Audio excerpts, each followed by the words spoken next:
Баршаңызға сәлем, менің каналыма қош келдіңіздер. Бүгін сіздерге осындай той жиындарда дастарханның көркін ашатын, өте дәмді хит болған вупи пай және красный бархаттың пирожныйларымен рецептімен бөлісетін боламын. Міндетті түрде өздеріңіз үйде жасап көріңіздер. Сіздерге де ұнайды деген ойдамын. Видеоны соңына дейін қараңыздар. Ең алдымен біз вупи пайдың пирожныйын жасайтын боламыз. Ол үшін осындай темір ыдысқа сары майымызбен шоколадымызды салып, екеуін водяная баняда жақсылап ерітіп аламыз. Бұл ерігенше біз екінші ыдысқа жұмыртқаларды салып аламыз. Және де оның үстінен шекерді салып, екеуін жақсылап аппақ масса болғанша миксерлеп аламыз.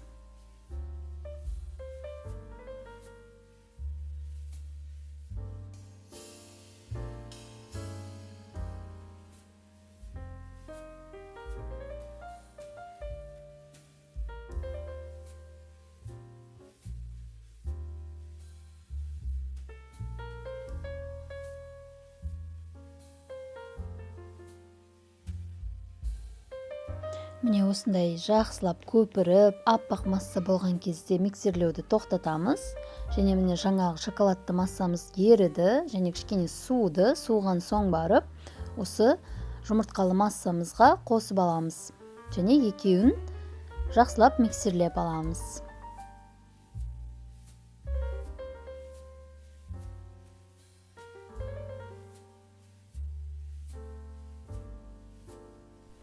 Енді осы массамызға разрыхительді қосамыз. Және де оның үстінен какаоны осылай ситодан өткізіп алсаңыздар болады.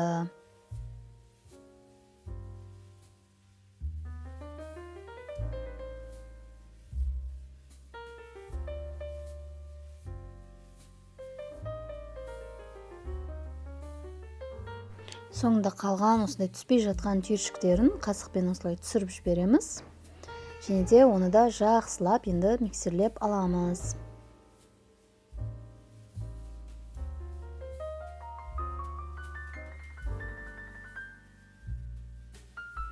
Массамызға ең соңында осылай ұнды електен өткізіп саламыз. Және де бірінші осылай араластырып аламыз, миксерді қоспай. Содан соң миксерді қосып, жақсылап миксерлеп аламыз.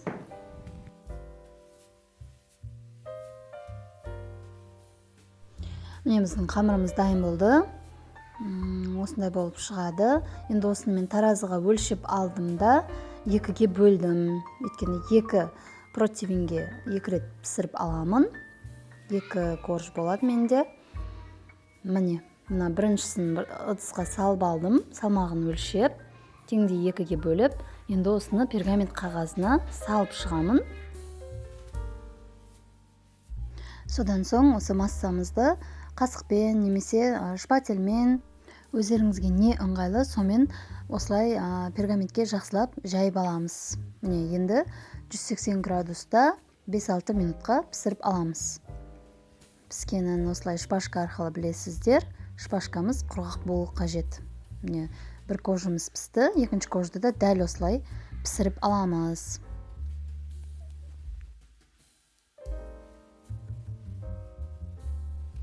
Енді кремін дайындаймыз. Ол үшін ең алдымен біз творожный сыр мен шекерді ыдысымызға салып, екеуін жақсылап миксерлеп аламыз. Шекер немесе сахарный пудра қоссаңыздар болады. Мен бұл жерде екі пирожныйға да кремін бірден дайындадым. Сол үшін бұл жерде мөлшері көп. Ал сіздерге бір пирожныйдың кремін описаниеге қалдырып кетемін. Міне. Екеуін жақсылап миксерлеп аламыз, бір келкі масса болғанша.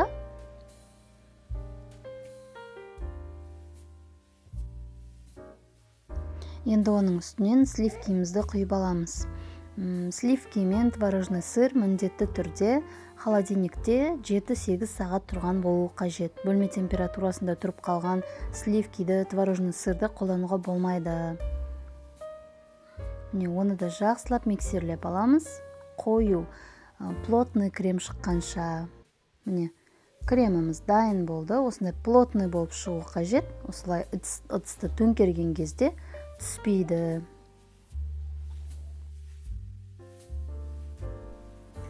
Енді бірінші коржымызды қойып, осылай кремдерін жағып шығамыз. Осылай бірінші қойып алдым мен барлығын. Сосын спатуламен әдемілеп жағып шығамын. Сіздер қасықпен жаға берсеңіздер болады. Егер сіздерде спатула болмаса. Осылай бір тегістеп, барлық жағына жететіндей етіп, әдемі етіп жағып шығамыз. Міне кремді бір келкетіп жағып болған соң, екінші коржды соның үстінен түп-түзу етіп қоямыз. Міне бірдей етіп қою қажет. Және артық жерлерін осылай кесіп тастасаңыздар болады. Сонда пирожныйымыздың шеттері әдемі болып шығады.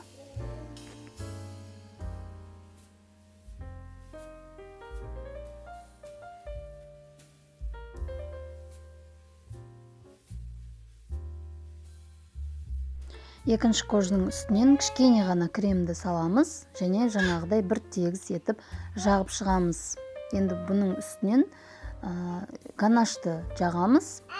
Егер корждың өзіне ғана ганашты жағатын болсаңыздар, ганашымыз коржға қатты сіңіп кетеді. Сондықтан астынан осылай крем жағу қажет. Енді шоколадты ганашымыз дайындап аламыз. Ол үшін шоколадты саламыз темір ыдысқа, және де үстінен сливкиді салып, екеуін водяной баняда ерітіп аламыз. Егер сливкиді салмаймын дейтін болсаңыздар, сары маймен жасауға да болады. Міне ганашымыз еріді.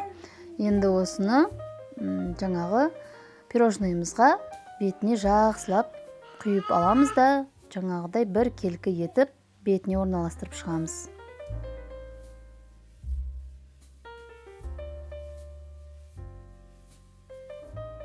Енді осы пирожныйымызды кесіп шығамыз. Осылай бөліктерге бөліп аламыз. Бір тегіс етіп. Менде 25 дана шықты. Енді осыны осылай әдемі етіп қағазына салып аламын. Және де бетіне құлпынай қойдым мен. Сіздер өз қалауларыңыз бойынша әсемдей берсеңіздер болады. Міне бізде вупи-пай пирожныйымыз дайын болды. Осылай барлығын қағазына салып шығамын. Енді екінші бізде красный бархат пирожныйын жасаймыз. Ол үшін осылай ыдысымызға ең алдымен айранды қосып аламыз. Оның үстінен соданы қосамыз. Және де одан соң краситель, қызыл красителімізді қосып осылай араластырып қоямыз. Араластырып бір шетке қоя тұрамыз. Айран мен сода бір-біріне реакция жүріп, кішкене көтеріледі массамыз. Енді екінші ыдысқа жұмыртқаларды жарып аламыз. Оның үстінен шекерді саламыз. Және де екеуін жақсылап ақ масса болғанша, көпіргенше миксерлеп аламыз.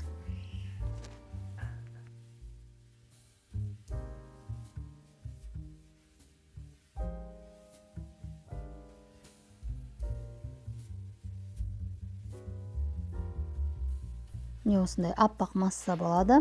Содан соң оның үстінен сұйық майымызды құйып аламыз. Содан соң разрыхлительді қосамыз. Және де какао қоссаңыздар да болады. Бірақ мен красный бархатқа мүлдем какао қоспаймын. Оның үстінен ұнды қосып аламыз. Және де миксерлеп аламыз. Негізінен ұнды қоспас бұрын айранды массамызды қосуымыз қажет. Бірақ мен ұмытып кеттім. Содан соң ұнды қосқаннан кейін барып, осы массаны қосып алдым. Енді осының барлығын жақсылап миксерлеп аламыз, бір келкі масса болғанша. Міне бізде красный бархат пирожныйдың массасы дайын болды. Осыны да дәл жаңағы вупи-пай сияқты салмағын өлшеп, екіге бөліп аламыз. Бұл жерде де менде 2 корж болады. Міне өлшедім басқа ыдысқа. Содан соң противенге пергамент қағазын төсеп, соған жаңағы массамызды бір келкі етіп жайғастырып шығамыз.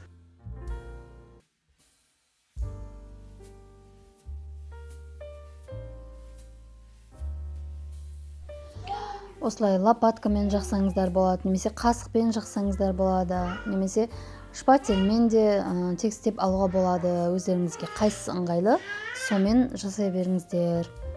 Бастысы бір келкі етіп жағу қажет.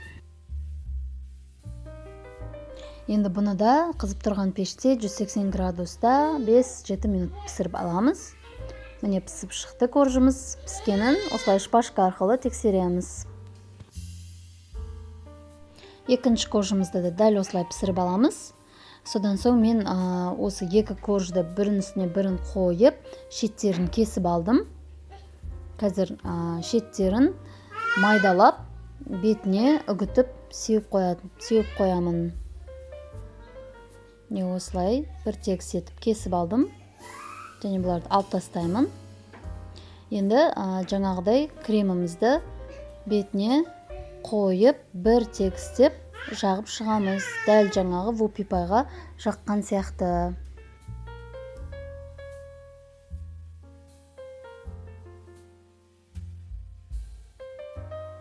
Бір тегістеп жағып алдық. Енді үстінен екінші коржымызды осылай түзулеп қойып аламыз. Және пергамент қағазын алып тастаймыз. Енді бетіне де жаңағы қалған кремімізді бір тегістеп жағып аламыз. Азғантай ғана крем жағамыз бетіне.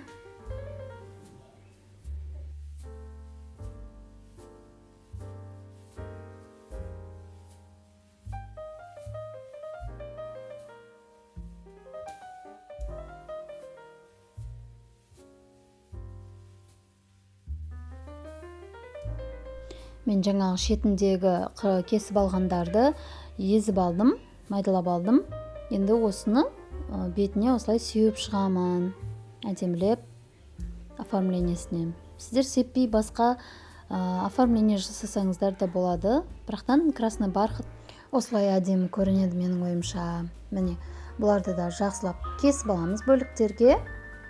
Және бетінен мен осындай крем жағып, оның үстінен құлпынай қойдым. Оформлениесін өз қалаларыңыз бойынша жасай бересіздер.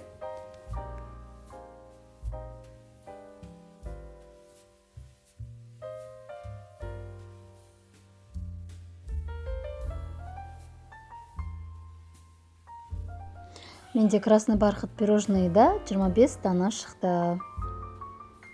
Енді жаңағыдай қағазына салып қоямыз. Осылай әдемі көрінеді.